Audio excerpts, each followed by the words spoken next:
പൊതുസമൂഹം അവരെ സംശയത്തോടെ നോക്കുകയോ ചെയ്യുന്ന ഒരു സാഹചര്യം ഉണ്ടായിട്ടില്ല. നിങ്ങൾ വേണമെങ്കിൽ പഠിച്ചോളൂ. ധൈര്യമുള്ള ആളുകൾ പഠിക്കാൻ മുന്നോട്ട് വരട്ടെ, ചരിത്രം പഠിക്കട്ടെ. 1926 മുതൽ സമസ്തയുടെ നേതാക്കളുടെ ജീവചരിത്രം. ഞാനൊരു കാര്യം ഉത്തരവാദിത്ത ബോധത്തോടു കൂടെ തന്നെ പറയാൻ പറ്റും. വേദിയിൽ ഇരുത്തിയിട്ട് മദ്ഹ് പറയുന്ന ശീലം നമ്മൾക്കില്ല.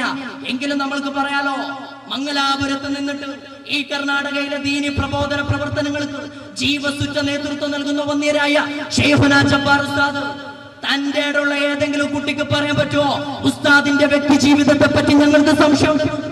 കേരളത്തിന്റെ ചരിത്രത്തിൽ അങ്ങനെ ഒരു സംഭവം ഉണ്ടായിട്ടില്ല. സമസ്തയുടെ ചരിത്രത്തിൽ അങ്ങനെ ഒരു സംഭവം ഉണ്ടായിട്ടില്ല. ഞാൻ പറയട്ടെ, വന്യരായ ഷഹീദ് മില്ലത്ത് സി എം ഉസ്താദ് വഫാത്തായപ്പോ കൊല ചെയ്യപ്പെട്ടപ്പോ ചിലരൊക്കെ പറഞ്ഞു ആത്മഹത്യയാണ്. ഞാൻ ആ വിഷയത്തിലേക്ക് വരാം. പക്ഷേ ഉസ്താദ് കൊല ചെയ്യപ്പെടുന്ന നിമിഷം വരെയുള്ള 77 വർഷത്തെ ഉസ്താദിന്റെ ജീവിതത്തെ പറ്റി ഏതെങ്കിലും ഒരാൾ പറഞ്ഞോ ഞങ്ങൾക്ക് സംശയമുണ്ടെന്ന്? ആ ജീവിതത്തിൽ ഞങ്ങൾക്ക് വിശ്വാസമില്ലെന്ന് പറഞ്ഞോ? സമസ്തയുടെ നേതാക്കളുടെ ജീവിതമാണ്. കണ്ണിയത്ത് ഉസ്താദിനോട് ആദർശപരമായിട്ട് എതിരുള്ള ആളുകൾ എത്രയോ ഉണ്ടായിരുന്നു. ആദർശപരമായിട്ട് കണ്ണിയത്ത് ഉസ്താദിനോട് താല്പര്യമില്ലാത്ത ആളുണ്ടായിരുന്നു. കണ്ണിയത്ത് ഉസ്താദ് പറയുന്ന അഹ്ലുസുന്നത്തിനോട് താല്പര്യമില്ലാത്ത മുജാഹിദാനും ജമാഅത്താനും ഉണ്ടായിരുന്നു. പക്ഷേ കണ്ണിയത്ത് ഉസ്താദിന്റെ ജീവിതത്തെ പറ്റിയിട്ട് ഒരു വാക്ക് പറയാൻ അവർക്കാർക്കും ധൈര്യം ഉണ്ടായിട്ടില്ല. ശംസുൽ ഉലമ എല്ലാ പിഴച്ച കക്ഷികളെയും പ്രതിരോധിച്ചു നിർത്തിയിട്ടുണ്ട്. പക്ഷേ ശംസുൽ ഉലമയുടെ ജീവിതത്തെ പറ്റിയിട്ട് ഒരാൾക്കും ഒരു കംപ്ലൈന്റ് പറയാനുണ്ടായിട്ടില്ല. മാന മുസ്ലിയാരെ മുഖ്യ ആർക്കാ കംപ്ലൈന്റ് പറയാനുണ്ടായിട്ടില്ല? ഇങ്ങനെ പരിശോധിച്ചു നോക്കുമ്പോ കേരളത്തിൽ സമസ്ത കേരള ജമിയത്തുൽ ഉലമയുടെ ചരിത്രത്തിൽ, ഈ പ്രസ്ഥാനത്തിന്റെ ചരിത്രത്തിൽ ഇന്നവരാരൊക്കെ അതിന് നേതൃത്വം കൊടുത്തോ അവരുടെ ജീവിതം വളരെ പെർഫെക്റ്റ് ആണ്, വളരെ ക്ലിയർ ആയിരുന്നു. ഒരുവിധ സംശയത്തിന്റെ കുത്തുപോലും ഉണ്ടായിരുന്നില്ല. ഒരു ക്രൈം വാരികക്കും ഈ സമസ്തയുടെ നേതാക്കളെ പറ്റിയിട്ട് ഒരാരോപണം എഴുതേണ്ടി വന്നിട്ടില്ല. ഒരു മാസികക്കാരനും പേനെടുത്തിട്ടില്ല, ഒരു പത്രക്കാരനും പേനെടുത്തിട്ടില്ല. എന്റെ പ്രിയപ്പെട്ട ചെറുപ്പക്കാരി, ഈ വാക്ക് നന്നായിട്ട് ശ്രദ്ധിച്ചോളൂ, നന്നായിട്ട് മനസ്സിലാക്കണം. ഇത് തമാശയല്ല സഹോദരങ്ങളെ. ഈ പ്രസ്ഥാനത്തിന് നേതൃത്വം കൊടുത്തവരുടെ ജീവിതം വിശുദ്ധി കൊണ്ട് വിസ്മയമായി. കണ്ണിയത്ത് ഉസ്താദ് വഫാത്തായപ്പോ നിങ്ങൾ ഓർക്കുന്നുണ്ടാവും, മാധ്യമ പത്രത്തിൽ, ജമാഅത്തെ ഇസ്ലാമിക്കാരന്റെ മാധ്യമ പത്രത്തിൽ മുജാഹിദിന്റെ നേതാവ് CN അഹമ്മദ് മൗലവി കണ്ണിയത്ത് ഉസ്താദിന്റെ മരണത്തെ പറ്റിയിട്ട് എഴുതി. മാധ്യമ പത്രം എന്ന് പറഞ്ഞ സമസ്ത എപ്പോ പിളർക്കാം, എപ്പോ കുഴപ്പമുണ്ടാക്കാം, അതിനുവേണ്ടി കാത്തിക്കുന്ന പത്രമാണ്. ജമാഅത്തുകാരൻ കഴുകകളെ പോലെ കഴുകക്കണ്ണോടെ ഈ സമുദായത്തിന് കുഴപ്പമുണ്ടാക്കാൻ കാത്തിക്കുന്നവരാണ്. അവരുടെ പത്രത്തിൽ ആരാ എഴുതിയത്? മുജാഹിദിന്റെ നേതാവ്. ഞാനിത് പറയുന്നത് മുജാഹിദിന്റെ നേതാവ് എഴുതിയത് കൊണ്ട് ഞങ്ങൾക്കതൊരു ആദരവാണെന്നല്ല പറയുന്നത്. പക്ഷേ എതിർപക്ഷത്ത് നിൽക്കുന്ന ആളുകൾ ഞങ്ങളുടെ നേതാക്കളെ എങ്ങനെയാ നോക്കിക്കണ്ടത്? കണ്ണിയത്ത് ഉസ്താദ് വഫാത്തായപ്പോ അദ്ദേഹം എഴുതിയത് അങ്ങനെയാ. ബഗ്ദാദിൽ ഹംബലി ഇമാം വഫാത്തായപ്പോ മയ്യത്ത് നിസ്കരിക്കാൻ 7 ലക്ഷം ആളുകൾ പങ്കെടുത്തു. ബഗ്ദാദിൽ 4 മദ്ഹബുകളിൽ ഒന്നായ ഹംബലി മദ്ഹബിന്റെ ഇമാം വഫാത്തായപ്പോ 7 ലക്ഷം ആളുകൾ മയ്യത്ത് നിസ്കാരത്തിൽ പങ്കെടുത്തു. ഒരു പക്ഷേ മുസ്ലിം ലോകത്തിന്റെ ചരിത്രത്തിൽ അതിനുശേഷം ഇത്രയും വലിയ ആൾക്കൂട്ടം, ഈ 7 ലക്ഷത്തോളം വരുന്ന ജനക്കൂട്ടം മയ്യത്ത് നിസ്കാരത്തിൽ പങ്കെടുത്ത ഒരു സംഭവം അത് കണ്ണിയത്ത് അഹമ്മദ് മുസ്ലിയാരുടെ കാര്യത്തിൽ മാത്രമേ ഉണ്ടായിട്ടുള്ളൂ. ആരായത്? മുജാഹിദിന്റെ നേതാവ്. ഇത് നമ്മൾക്ക് തെളിവല്ല, ഇത് നമ്മൾക്ക് അംഗീകാരമല്ല. പക്ഷെ എതിരാളികളെ കൊണ്ട് നമ്മുടെ മഹാന്മാരുടെ ജീവിത വിശുദ്ധി അവരെ കൊണ്ട് അങ്ങനെ എഴുതിപ്പിക്കാനും അവരെ കൊണ്ട് അങ്ങനെ പറയിപ്പിക്കാനും നമ്മൾക്ക് സാധിച്ചു. പൊതുസമൂഹം നമ്മൾ കാണുന്നത് അങ്ങനെയാണല്ലോ. നമ്മുടെ നേതാക്കൾ പണത്തിന്റെ പത്രാസ് കൊണ്ട് ഒരു മോനെ വിലക്കെടുക്കാൻ നോക്കിയിട്ടില്ല. ഒരു രാഷ്ട്രീയക്കാരന്റെ വാതിൽക്കൽ പോയിട്ട് മുട്ടാൻ നമ്മുടെ നേതാക്കളെ കിട്ടിയിട്ടില്ല. കേരളത്തിന്റെ ചരിത്രം ഒന്ന് പരിശോധിക്കണം. കേരളത്തിലെ ഇലക്ഷൻ ആയാൽ മതസംഘടനകളുടെ നേതാക്കൾക്ക് തിരക്കാണ്. രാഷ്ട്രീയക്കാരൻ വന്നിട്ട് പിന്നാലെ കൂടും, ചിലരൊക്കെ പിന്നാലെ പോകും. പക്ഷേ തെരഞ്ഞെടുപ്പിന്റെ സമയമാകുമ്പോ വളരെ ശാന്തമായിട്ട് പട്ടിക്കാട് ജാമിഅ നൂരിയയിൽ സമസ്തയുടെ പ്രസിഡന്റിന്റെ ക്ലാസ് അപങ്കുരം തുടർന്നുകൊണ്ടേയിരിക്കും. വളരെ മനോഹരമായിട്ട് ദാറുൽ ഹുദ ഇസ്ലാമിക് യൂണിവേഴ്സിറ്റിയിൽ സമസ്തയുടെ സെക്രട്ടറിയുടെ ക്ലാസ് നടക്കും. പക്ഷെ സമുദായത്തെ ബാധിക്കുന്ന പ്രശ്നമുണ്ടോ? നിലപാട് ചോദിക്കാൻ നേതാക്കൾ ഇങ്ങോട്ട് വന്ന അനുഭവമാണ് നമ്മൾക്കുള്ളത്. നേതാക്കൾ ഇങ്ങോട്ട് വരും, സമുദായത്തെ ബാധിക്കുന്ന പ്രശ്നം വരുമ്പോ പാഠപുസ്തക വിവാദം ഉണ്ടായി. പാഠപുസ്തകത്തിൽ മതങ്ങൾക്കെതിരെ ആരോപണങ്ങൾ വന്നു, മതങ്ങൾക്കെതിരെ സങ്കല്പങ്ങൾ. വിദ്യാർത്ഥി മനസ്സിൽ പിഞ്ചു മനസ്സിൽ തെറ്റായ സങ്കല്പമുണ്ടാക്കാനുള്ള ശ്രമം ഉണ്ടായി. ഉത്തരവാദിത്തപ്പെട്ട മുസ്ലിം ലീഗിന്റെ സംസ്ഥാന general secretary PK Kunhalikutty Sahib ഞങ്ങൾ ഓർക്കുന്നുണ്ട്. ഞങ്ങൾ ദാർലുദയിൽ പഠിക്കുന്ന സമയത്ത് ദാർലുദയുടെ മുറ്റത്ത് വന്നിറങ്ങി നേരെ ഷെയ്ഖുനയുടെ റൂമിലേക്ക് പോയി ഉസ്താദുമായിട്ട് സംസാരിച്ചു. സമസ്തക്ക് ഈ വിഷയത്തിൽ എന്ത് നിലപാടാ പറയാനുള്ളത്? സമുദായത്തോട് ഈ മഹാപ്രസ്ഥാനത്തിന് എന്താ പറയാനുള്ളത്? സമുദായത്തിന്റെ നയം രൂപീകരിക്കേണ്ടടുത്ത്, നയം പറയേണ്ടടുത്ത്, അഭിപ്രായം പ്രകടിപ്പിക്കേണ്ടടുത്ത് പക്വമായിട്ട് പ്രകടിപ്പിക്കാൻ നമ്മുടെ നേതാക്കൾക്ക് ഒരു മടി ഉണ്ടായിട്ടില്ല. അതാണെങ്കിലോ സമൂഹം അപ്പാടെ സ്വീകരിച്ചിട്ടുണ്ട്. അഭിപ്രായം പറയേണ്ടടുത്ത് മാത്രം പറഞ്ഞു. അതല്ല അല്ലാഹുവിന്റെ ഹബീബ് പഠിപ്പിച്ചത്. ഖൈറുൽ ഉമറാഇ മയസൂറുൽ ഉലമാ. ഏറ്റവും നല്ല സമുദായ നേതാക്കൾ അവർ പണ്ഡിതന്മാരുടെ അടുത്ത് പോയിട്ട് ഉപദേശം നേടുന്ന ആളുകളാണ്. വശറുൽ ഉലമായി, ഏറ്റവും മോശപ്പെട്ട പണ്ഡിതന്മാർ മയസൂറുൽ ഉലമാ, മയസൂറുൽ ഉമറാ, നേതാക്കളുടെ പിന്നാലെ പോയിട്ട്, പണക്കാരന്റെ പിന്നാലെ പോയിട്ട് അവരുടെ വാതിൽക്കൽ മുട്ടിയിട്ട് അവരുടെ കാശ് നേടാൻ വേണ്ടി ഏത് മുഖസ്തുതിയും ഏത് വേണ്ടാത്തതും പറയാൻ തയ്യാറാവുന്നവരാ. എന്റെ പ്രിയപ്പെട്ട സഹോദര, സമസ്തയുടെ നേതാക്കളെ പറ്റി ഇങ്ങനെ ഒരു അനുഭവം ആർക്കെങ്കിലും പറയാൻ പറ്റുമോ? ഞാൻ അവസാനിപ്പിക്കുകയാണ്. സമസ്ത കേരള ജമിയത്തുൽ ഉലമ എന്ന ഈ മഹത്തായ ആദർശ പ്രസ്ഥാനം സമൂഹത്തിന് ചെയ്തുകൊണ്ടിരിക്കുന്ന സേവനങ്ങൾ അങ്ങനെയാണ്. എല്ലാ അർത്ഥത്തിലും നാടിന്റെ നാനാദിക്കില് 85ാം വാർഷിക സമ്മേളനം നടന്നു. ജനമഹാസമുദ്രത്തടിച്ചു കൂടിയിട്ട് നാഷണൽ ഹൈവേ കിലോമീറ്റർ കണക്കിന് ബ്ലോക്ക് ചെയ്യേണ്ടി വന്നു. ഉത്തരവാദിത്തപ്പെട്ട പോലീസ് വന്നിട്ട് നേതാക്കളോട് ചോദിച്ചു, എന്താ വേണ്ടത്? നിങ്ങളുടെ ഒരു സഹായവും വേണ്ട. ഞങ്ങളുടെ അണികൾ കുഴപ്പമുണ്ടാക്കാൻ വരുന്നവരല്ല. ഞങ്ങളുടെ അണികൾ നിയമം കയ്യിലെടുക്കാൻ വേണ്ടി വരുന്നവരല്ല. നിങ്ങളൊന്ന് ചെയ്താൽ മതി. നാഷണൽ ഹൈവേ ഒന്ന് ബ്ലോക്ക് ചെയ്തിട്ട് ഒരു ബദൽ സംവിധാനം കണ്ടെത്തണം. കാരണം ഞങ്ങളുടെ പ്രവർത്തകർ ഒഴുകിയെത്തുമ്പോ നാഷണൽ ഹൈവേ ബ്ലോക്ക് ആയാൽ വഴിയിലൂടെ യാത്ര ചെയ്യുന്ന സാധാരണക്കാരന് ഞങ്ങളെ കൊണ്ടൊരു ബുദ്ധിമുട്ടുണ്ടാവാൻ പാടില്ല. എന്റെ പ്രിയപ്പെട്ട സഹോദരങ്ങളെ, തടിച്ചുകൂടിയ ജനലക്ഷങ്ങളെ കൊണ്ട് മലപ്പുറം ജില്ല ഒന്നായിട്ട് വീർപ്പുമുട്ടുന്ന ഒരു രംഗം സംജാതമായി. സമസ്ത കേരള ജമിയത്തുൽ ഉലമ കേരളത്തിൽ ഉണ്ടാക്കി വെച്ച മഹത്തായ ഉന്നതമായ ചരിത്രമാണ്. ഞാൻ പറഞ്ഞു വന്നത്, ബഹുമാന്യരായ ഉസ്താദ് ഹസൻ സഖാഫി പൂക്കോട്ടൂർ നമ്മുടെ വേദിയിലേക്ക് കടന്നു വരികയാണ്. ಸಮಸ್ತಕ್ಕೆ ಬಂದು ಸನ್ಮಾರ್ಗದ ಹಾದಿಯನ್ನು ಕಂಡುಕೊಂಡ ತನ್ನ ಜೀವನವನ್ನೇ ಹಸನುಗೊಳಿಸಿದ ಹಸನ್ ಸಖಾಫಿ ಪೂಕೋಟೂರು ಇದೀಗ ನಮ್ಮ ವೇದಿಕೆಗೆ ಆಗಮಿಸುತ್ತಿದ್ದಾರೆ.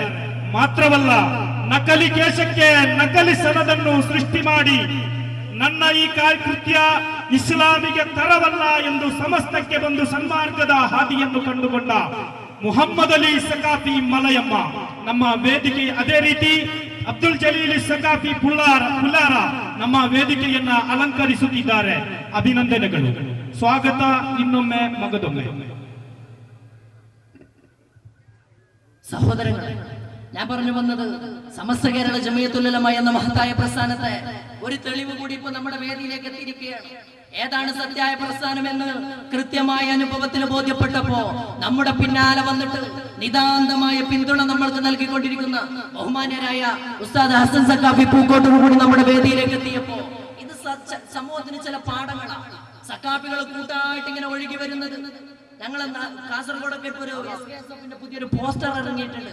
കേരള യാത്ര എന്നുള്ളതിന് മറുപടിയായിട്ട് SKSF ഒരു യാത്ര സംഘടിപ്പിച്ചിട്ടുണ്ട്, വിമോചന യാത്ര. കേരളത്തെ ഈ ഷർറിൽ വിമോചിപ്പിക്കണമല്ലോ, ഒന്ന് മോചിപ്പിക്കാൻ വേണ്ടിയിട്ട് ഒരു യാത്ര. ആ യാത്രയിൽ അണിനിരക്കുന്നത് മുഴുവനും അവിടെ നിന്ന് ഇങ്ങോട്ട് യാത്ര വന്നവരാ. അതിനായിട്ട് ഒരു പോസ്റ്റർ ഇറങ്ങിയിട്ടുണ്ട്. ആ പോസ്റ്ററിന്റെ തലക്കെട്ട് തന്നെ മടക്കയാത്ര. അതില് വന്യരായ ഹസൻ സഖാഫി ഉസ്താദ് മുതൽ അങ്ങോട്ടുള്ള പ്രഗത്ഭരായ സഖാഫിമാർ, ഏറ്റവും ഒടുവിൽ ഒരു അബൂബക്കർ സഖാഫി പള്ളിശ്ശേരി എന്ന് പറയുന്ന അവരുടെ മുഷാവറയിലൊക്കെ ഉണ്ടായിരുന്നു എന്ന് പറയപ്പെടുന്നുണ്ട്. അവരുടെ മുഷാവറയെ കുറിച്ചൊന്നും നമ്മൾക്ക് അറിയില്ല. അദ്ദേഹം കൂടി നമ്മുടെ പ്രസ്ഥാനത്തിലേക്ക് കടന്നു വന്നിട്ടുണ്ട്. അങ്ങനെ കാലവും ചരിത്രവും ഒക്കെ നമ്മുടെ പിന്നാലെ വരുന്ന മനോഹരമായ കാഴ്ചയാണ് നടന്നുകൊണ്ടിരിക്കുന്നത്. എന്റെ പ്രിയപ്പെട്ട സഹോദരങ്ങളെ, ഞാൻ ഈ അവസരത്തിൽ അവസാനമായിട്ട് പറയാൻ ആഗ്രഹിക്കുന്നത്, വളരെ ഉത്തരവാദിത്വ ബോധത്തോടു കൂടെ ഒരു തരത്തിലുള്ള വികാര വിക്ഷോഭങ്ങൾക്കും അടിമകളാവാതെ, ഒരു തരത്തിലുള്ള തീവ്രവാദ പ്രസ്ഥാനത്തിന്റെ പിന്നാലെ പോകാതെ, രാജ്യത്തിന്റെ നിയമങ്ങൾ കയ്യിലെടുക്കുന്ന യാതൊരു തര സംവിധാനങ്ങളുടെ പിന്നാലെ പോകാതെ, നമ്മൾ ഇന്ത്യ രാജ്യത്ത് ന്യൂനപക്ഷമാണ്, ഞാൻ ഓർക്കുകയാണ്, ശംസുലുലമയുടെ മകനുമായിട്ട് സമസ്തയുടെ സമ്മേളന സോവനീറിലേക്ക് ഒരു അഭിമുഖം നടത്താൻ വേണ്ടി പോയപ്പോ എന്താ വാപ്പ നൽകുന്ന ഏറ്റവും വലിയ ഉപദേശങ്ങളിൽ ഒന്ന് എന്ന് ചോദിച്ചപ്പോ ശംസുലുലമയുടെ മകൻ EK അബ്ദുസ്സലാം ഞങ്ങളോട് പറഞ്ഞത്, ശംസുലുലമ വാപ്പ ഞങ്ങളോടൊന്നും പറയാറുണ്ടായിരുന്നു, ഇവിടുത്തെ ഹിന്ദുക്കൾ നല്ലവരാണ്, ഇവിടുത്തെ ഹിന്ദുക്കൾ നല്ലവരാണ്, അവർ യാതൊരു തരത്തിലുള്ള കുഴപ്പങ്ങൾ ഉണ്ടാക്കാത്തവരാണ്, അതുകൊണ്ട് അവരുമായിട്ട് എന്നും സഹകരണത്തോടെ പോകണമെന്ന്. സമുദായത്തെ കൃത്യമായിട്ട് മതേതര മൂല്യങ്ങളിൽ പിടിച്ചു നിർത്തിയിട്ട് മതസൗഹാർദ്ദത്തിന്റെ കാവൽപടനായി രാജ്യത്തിന് മാതൃക നൽകാൻ മഹാരഥന്മാരായ സമസ്തയുടെ നേതാക്കൾക്ക് പ്രത്യേകിച്ച് ശംസുലുലമക്ക് സാധിച്ചു എന്നതിന്റെ ഉദാത്തമായ മാതൃക. ഞാൻ പറഞ്ഞു വന്നത്, രാജ്യത്തിന്റെ ഇന്ത്യ രാജ്യം എന്ന് പറയുന്നത് ലോകത്തെ ഏറ്റവും വലിയ ജനാധിപത്യ മതേതര സംവിധാനമാണ്. ഈ സംവിധാനത്തെ കൃത്യമായിട്ട് ശക്തിപ്പെടുത്തേണ്ടത് നമ്മുടെ ബാധ്യതയാണ്. ജനായത്ത സംവിധാനത്തിലൂടെ മുന്നോട്ട് പോയിട്ട് രാജ്യത്തിന്റെ നിയമങ്ങളൊന്നും കയ്യിലെടുക്കാതെ, എന്നാൽ കൃത്യമായ അവകാശങ്ങൾക്ക് വേണ്ടിയുള്ള സമര പോരാട്ടങ്ങൾ വേണ്ട വിധത്തിൽ ശക്തിപ്പെടുത്തിയിട്ട് മുന്നോട്ട് പോകാൻ നമ്മൾക്ക് സാധിക്കേണ്ടതുണ്ട്. അതിനു വേണ്ടിയിട്ട് നമ്മുടെ മഹല്ലുകൾ ജാഗരൂകമായി സമസ്തയുടെ പിന്നാലെ SYS നാട്ടിലെ റിലീഫ് പ്രവർത്തനങ്ങൾക്ക് നേതൃത്വം കൊടുക്കട്ടെ. SKSSF ആണെങ്കിലോ ഓരോ മഹല്ലിലെയും വിദ്യാഭ്യാസപരമായ പുരോഗമന പ്രവർത്തനങ്ങളുടെ നേതൃത്വം SKSSF-ന്റെ കയ്യിൽ ഭദ്രമായിരിക്കണം, മഹല്ലിന്റെ നേതൃത്വം SMF-ന്റെ കയ്യിലുമായിരിക്കണം. അങ്ങനെ ഓരോ മഹല്ലും ഒരൊറ്റ വിഘടനയും കടന്നു വരാൻ അനുവദിക്കാത്ത തരത്തിൽ സമുദായ നന്മക്ക് വേണ്ടി സമസ്തയുടെ ഗാത്രത്തിൽ ശക്തമായിട്ട് പിടിച്ചു നിർത്തിയിട്ട് മുന്നോട്ട് പോകണം. ഒരു കാര്യം കൂടി സൂചിപ്പിക്കുകയാണ്, അന്യരായ ഷഹീദ് മില്ലത്ത് CM ഉസ്താദ് നാമൊക്കെ ഏറെ ആദരിച്ചിരുന്ന, നമ്മുടെ ഈ പ്രദേശത്തിന്റെ ഒന്നായിട്ട് കാളി സ്ഥാനം അലങ്കരിച്ചിരുന്ന വന്യരായ ഉസ്താദിന്റെ കൊലപാതകത്തിന്റെ പിന്നിൽ പ്രവർത്തിച്ചവർ ഇന്നും നിയമത്തിന്റെ മുന്നിൽ കൊണ്ടുവരപ്പെട്ടിട്ടില്ല എന്നതാണ് യാഥാർത്ഥ്യം.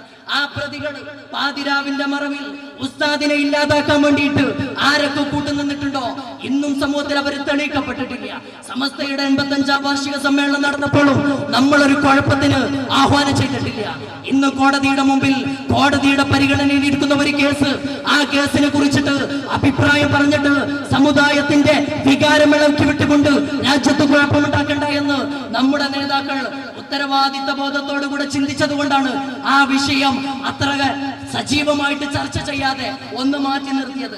ഇത് നമ്മൾ ആ വിഷയത്തെ അവഗണിക്കുന്നു എന്നതല്ല, ഒന്യരായ ഉസ്താദിന്റെ കൊലപാതകത്തിന്റെ പിന്നിൽ പ്രവർത്തിച്ചവരെ വളരെ ഗൗരവത്തോടുകൂടെ ഈ സമുദായത്തിന്റെ മുന്നിൽ, പൊതുസമൂഹത്തിന്റെ മുമ്പിൽ ഹാജരാക്കപ്പെടുന്ന നിമിഷത്തിന് വേണ്ടിയിട്ട് ഈ സമുദായം അക്ഷമരായിട്ട് കാത്തു നിൽക്കുകയാണ്. പിതാവ് നഷ്ടപ്പെട്ട വേദന ഉള്ളിലൊടുക്കി കഴിയുന്ന സമുദായത്തിന്റെ വേദന ഇതൊരു ദൗർബല്യമായിട്ട് കാണരുതെന്ന് ഉത്തരവാദിത്തപ്പെട്ട ഗവൺമെന്റിന്റെ മുമ്പിൽ ഉത്തരവാദിത്ത ബോധത്തോടു കൂടെ തന്നെ നമ്മൾ പറയാൻ ആഗ്രഹിക്കുകയാണ്. ഇന്ത്യ രാജ്യത്തിന്റെ ജനാധിപത്യ മതേതര മൂല്യങ്ങളിൽ എല്ലാ കാലത്തും വിശ്വാസമർപ്പിച്ചിട്ട് രാജ്യത്തിന്റെ ജനായത്ത സംവിധാനത്തിന്റെ കൂടെ നിന്നിട്ട് രാജ്യത്തെ ശക്തിപ്പെടുത്താൻ ഏറ്റവും കൂടുതൽ കഷ്ടപ്പെട്ട, കഠിനാധ്വാനം ചെയ്ത ഒരു സമുദായത്തിന്റെ ഏറ്റവും പ്രഗത്ഭനായ ഒരു നേതാവ് അറുകൊല ചെയ്യപ്പെട്ടിട്ട് അതിന്റെ പിന്നിൽ പ്രവർത്തിച്ചവരെ ഇന്നും പിടികൂടാനായിട്ടില്ല എങ്കിൽ ഒരു കാര്യം മനസ്സിലാക്കുന്നത് നന്നായിരിക്കും. ബ്രിട്ടീഷുകാരന്റെ തീ തുപ്പുന്ന വെടിയുണ്ടകൾക്ക് മുമ്പിലും പീരങ്കികൾക്ക് മുമ്പിലും കുപ്പായം ധരിക്കാതെ പെരുമാറ് കാണിച്ചിട്ട്, നെഞ്ച് കാണിച്ചിട്ട് വെക്കട വെടി, അടിമരാജ്യത്ത് ജീവിക്കാൻ എന്നെ കിട്ടുക എന്ന് പറഞ്ഞ അന്തസ്സുള്ള മാപ്പിള മക്കളുടെ പിൻതലമുറക്ക് പ്രിയപ്പെട്ട നേതാവിന്റെ കൊലപാതകത്തിന്റെ കുട്ടാളുകള് സമൂഹത്തിൽ വരച്ചു നടക്കുമ്പോ വെറുതെ ഇരുന്ന് നോക്കി കാണാവില്ലാവില്ല എന്ന് സൂചിപ്പിക്കുകയാണ്. നമ്മൾ കാത്തു നിൽക്കുകയാണ്. നിയമം പുലരുന്ന ഒരു നിമിഷം വരും. അതോടൊപ്പം ഞങ്ങൾ സൂചിപ്പിക്കുകയാണ്, if justice is delayed, justice is denied. വൈകി വരുന്ന നീതി നിഷേധത്തിന് തുല്യമാണ്. നീതി നിഷേധിക്കപ്പെടുന്നു എന്ന് തോന്നുന്ന നിമിഷം ഈ സമുദായത്തിന്റെ വികാരം അതെങ്ങാനും അണപ്പൊട്ടിയാൽ രാജ്യത്തിന്റെ നിയമ സംവിധാനങ്ങൾ ഈ സമുദായത്തെ പ്രതിരോധിച്ച് നിർത്താൻ മാത്രം പര്യാപ്തമായിരിക്കില്ല എന്ന് സൂചിപ്പിക്കാൻ ഞാൻ ഈ വേദി ഉപയോഗപ്പെടുത്തുകയാണ്. എന്റെ പ്രിയപ്പെട്ട സഹോദരങ്ങളെ, പൊതുസമൂഹം ഏറെ ആദരവോടെ കണ്ടിരുന്ന മതേതരത്വത്തിനും മതസൗഹാർദ്ദത്തിനും ഏറ്റവും വലിയ മുന്തിയ പരിഗണന നൽകിയിരുന്ന പ്രഗത്ഭനായ നേതാവ് ഉസ്താദ് നേതൃത്വം നൽകിയിരുന്ന മലബാർ ഇസ്ലാമിക് കോംപ്ലക്സിന്റെ സനദ്ദാന മഹാസമ്മേളനം ചട്ടഞ്ചാലിൽ പ്രവർത്തിച്ചു കൊണ്ടിരിക്കുന്ന മഗ്‌രിബിന് ശേഷം നമ്മുടെ വേദിയിലേക്ക് വരാനിരിക്കുന്ന വന്യരായ തോക്ക ഉസ്താദാണ് ഇന്ന് മലബാർ ഇസ്ലാമിക് കോംപ്ലക്സിന്റെ പ്രസിഡന്റ്. തോക്ക ഉസ്താദിന്റെ നേതൃത്വത്തിൽ ആ സ്ഥാപനം വളരെ മനോഹരമായിട്ട് മുന്നോട്ട് പോവുകയാണ്. 10-15ഓളം വിദ്യാഭ്യാസ സ്ഥാപനങ്ങൾ ഓരോ മാസവും ശമ്പളം കൊടുക്കാനായിട്ട് മാത്രം മലബാർ ഇസ്ലാമിക് കോംപ്ലക്സിന് 12 ലക്ഷത്തിലധികം രൂപ ചെലവ് വരുന്നുണ്ട് വെറും ശമ്പളം കൊടുക്കാൻ. സമുദായത്തിലെ നിസ്വാർത്ഥരായ ആളുകൾ